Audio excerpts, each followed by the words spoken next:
Hello guys and welcome back to the Tech YouTube channel again. As with every new generation of Asus motherboards, in their standard non-ROG lineup, Asus introduces their deluxe version of board for associated chipset, and as you can see, this is their new deluxe model for the Haswell-E X99 platform.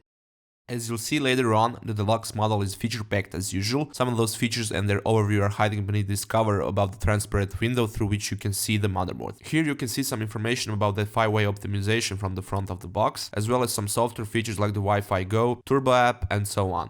Beside this, on the front of the box you'll see a picture of the motherboard, which was obviously design-wise completely redone, but we will go more into details about that later, as well as some usual logos for a standard set of supporting technologies like the Crossfire and SLI. Going to the back of the box, you can see some more talk about that 5-way optimization, a brief bundle overview with the fan expansion hub, additional M.2 PCI Express card, dual-band Wi-Fi antennas, and a detailed view of the motherboard with explanation of features and basic specifications. Opening up the box, we are coming across, as usual, to some lovely documentation and user manuals. 4 SATA packages, each with 2 SATA cables, making a total of 8, one of which we didn't see up until the last moment. Q connector and 5-pin to 5-pin cable, Wi-Fi antenna, fan expansion hub, that PCI Express card for the additional M.2 slot,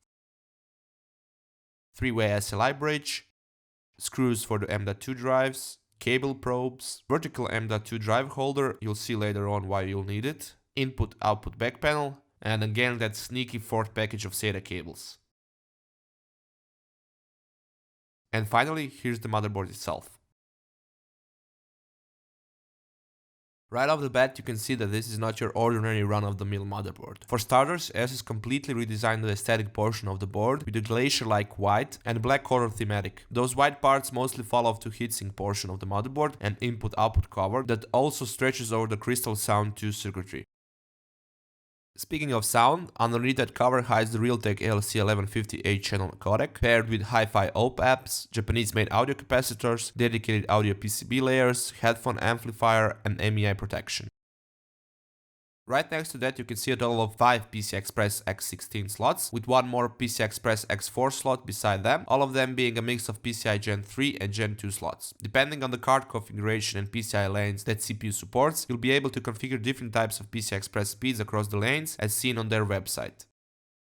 Down below them, on the bottom edge of the board, you can see a lot of switches, ones being for PCI lanes on and off status, TPU modes and easy XMP profiles, and an old school placement of a power and reset switch and a debug LED screen with cleared CMOS button, alongside a usual set of USB 3, 2 and front panel headers.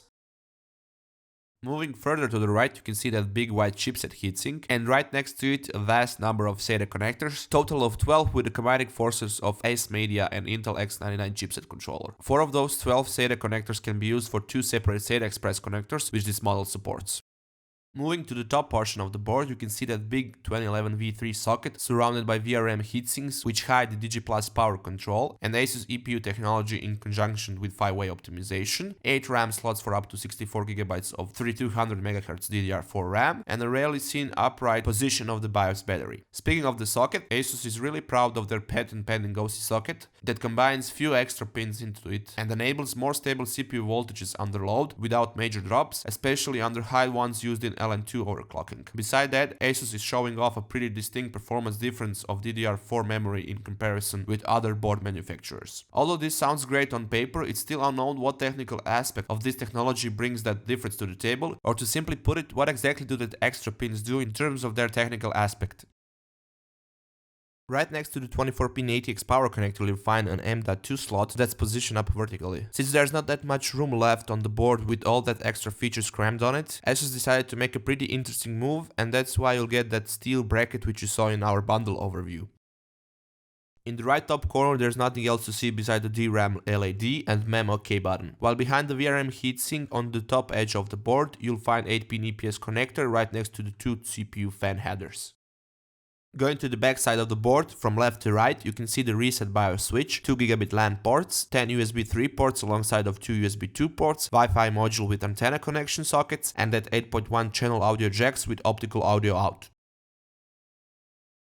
Thank you guys once again for checking out our unboxing and quick preview of the Asus X99 Deluxe motherboard. Don't forget to give us a thumbs up if you liked our video, leave a comment if you have any questions about the products, and be sure to subscribe to our TechTeak YouTube channel for more content like this, or you can just check out our other videos from before.